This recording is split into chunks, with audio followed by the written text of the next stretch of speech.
2025 has been one of the biggest years for crypto, and it's halfway over. We still have 6 more months, and this year has been one of the biggest years for crypto ever. From adoption to regulatory discussions, and even the open embracement from governments like the US, 2025 has been incredible. Now, yes, obviously everyone will bring up the big elephant in the room, which is price action. When we think about price action, it hasn't been the best year, but we're only halfway through it. Let's give it a little bit more time, because I do think that 2025 is going to go down in history as one of the biggest years for crypto yet. Now, I say yet because I do think going forward, we're going to have some pretty incredible years for crypto because we are just getting started. But let's actually talk about a few things. Number one, in this video, I want to address ETFs. I want to address a very bullish timeline for XRP and for the entire crypto market. And on top of that, we have a lot of information to go over. So let's actually start off with this post here from Bank XRP, which is addressing a recent post from Matt Hoogan of Bitwise, which is indicating that XRP ETFs are moving forward. This is propelled by growing institutional interest in cryptocurrencies. Now listen, ETFs around crypto are just insane. I don't think that I need to tell you guys this, because if we actually think about ETFs, even for XRP alone, there's about 11 fully, out there in terms of the filings. Now, of these 11, there's multiple within this. For an example, ProShares has 4 just by themselves. Volatility Shares has 3, so there's 7. And then Hashdex also has 4, there's 11. So out of this 11, just going off of 3 of these, there's 11. The additional 8 are also included. So that's 19 total filings for XRP ETFs alone. This is insane. And by the way, this was the original image of the filings that we were kind of going off of. But this is actually a way better one. So big shout out to XRP Crow for this. But yeah, I mean, listen, ETFs have been insane for XRP in terms of the filings. I can't wait for a lot of these to be trading live. And the reason why I say that is because we already heard from Bitwise. Matt told us back in February that there's substantial demand for an XRP ETF. Here we have Bitwise. Matt Hoogan talks XRP. He says there is substantial demand for an XRP ETF. He told us this back in February. XRP has had a sustained community for a long period of time. Check it out.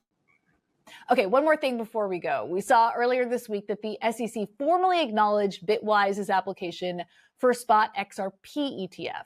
Now, I know you can't talk about the specific application, but I'm wondering if you can talk about what you've heard in terms of demand for an XRP ETF in particular. Obviously, there was less demand for an ETH ETF than a Bitcoin one, but there is increasing adoption. So what's the scope look like for an XRP fund? Yeah, I would say 2 things on that front, without talking about the Bitwise filing specifically, as you mentioned. One, I think there's substantial demand for an XRP ETF. XRP has had a sustained community for an extremely long period of time.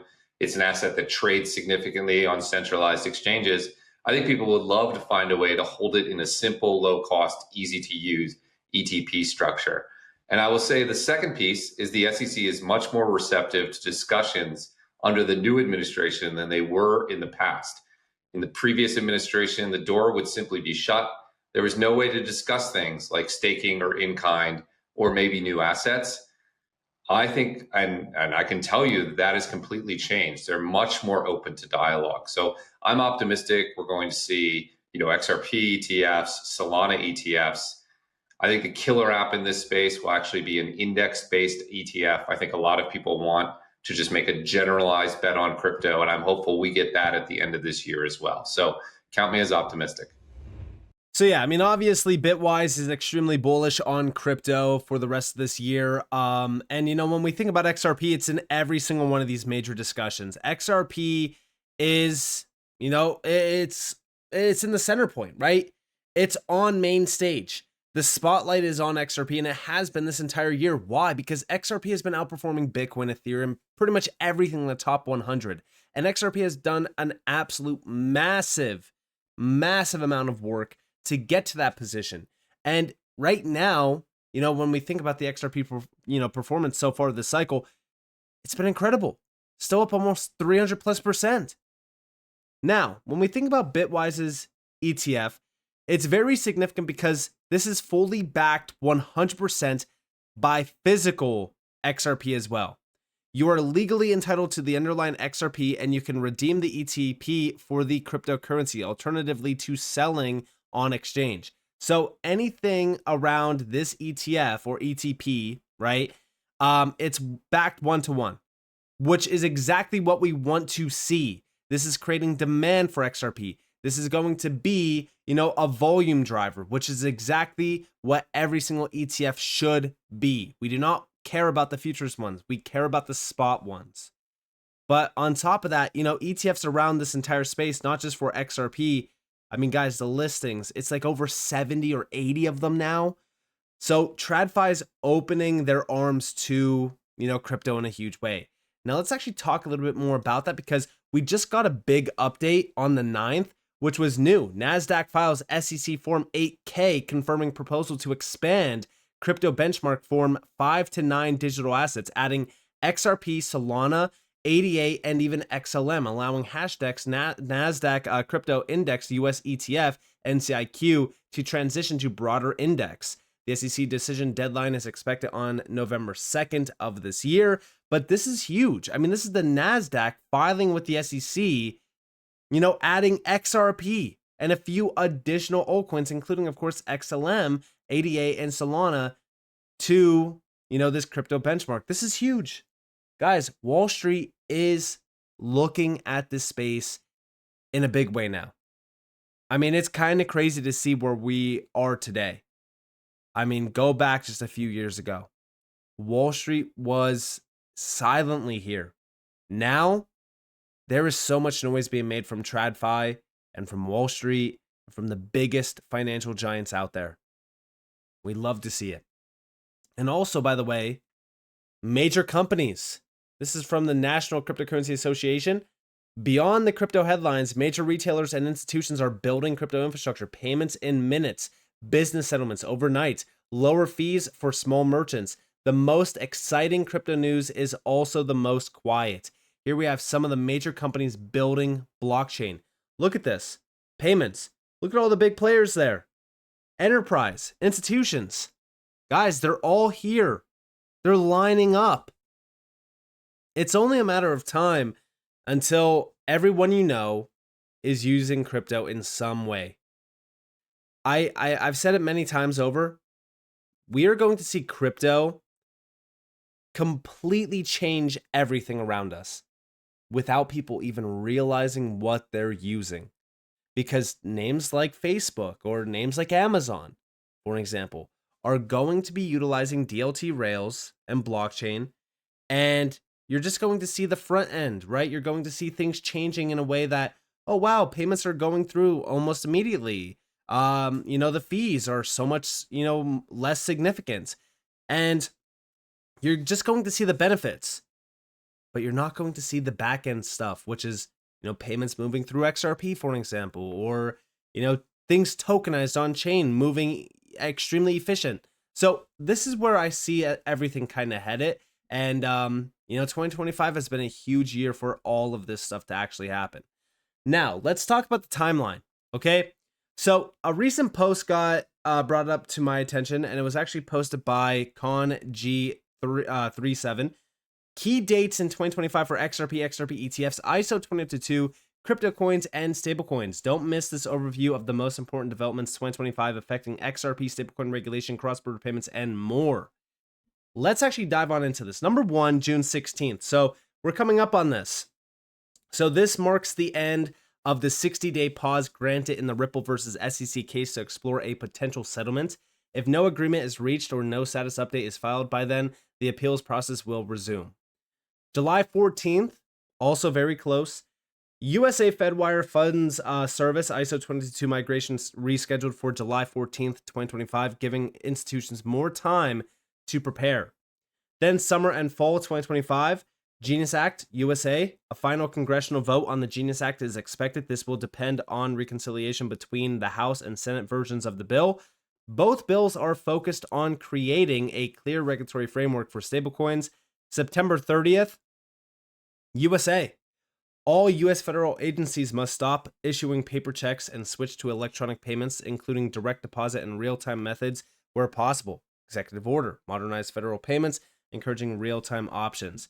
Then, October 9th of this year, all Euro area banks must send instant payments.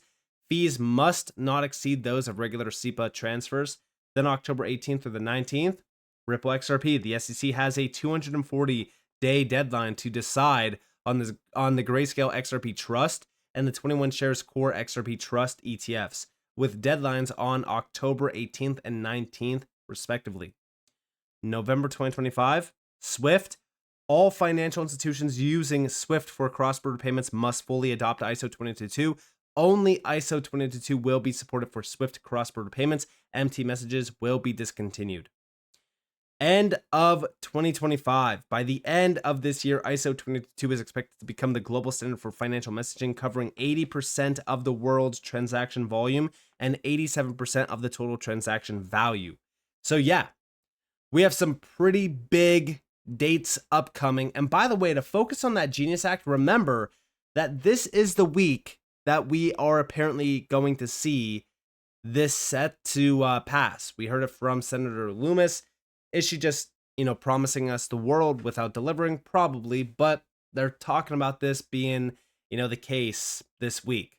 They're going to pass this stablecoin bill. Again, if we are thinking about this and we're being a little bit more conservative, I would just say by the end of June, I expect this to be fully passed. Check it out, though. We will start voting on the Genius Act, the stablecoin bill, this week. I don't think we're going to complete it this week. We'll probably have to go into next week because a number of amendments will be filed. But we have worked long and hard to bring Democrats to the place where they can vote for cloture. I think we're there. So what are the remaining hurdles for Democrats? What have they told you that their concerns are? What's keeping them from getting on board completely?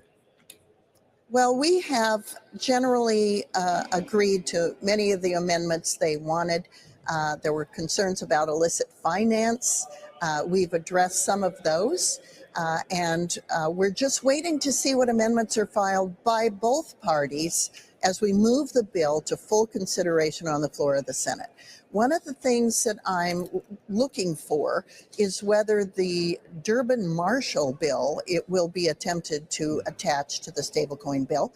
It's not about stablecoins, it's about credit card swipe fees, but this bill may be seen as a vehicle to attach, and that would be a heavy lift to take a bill that already has been carefully negotiated and add a new subject that is that controversial. So just one more on the timeline here for the American people who are watching and listening right now.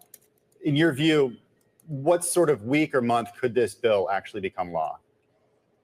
Well, we're going to pass it next week. Okay.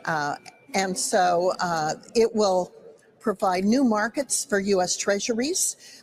It will help protect the U.S. dollar as the world reserve currency.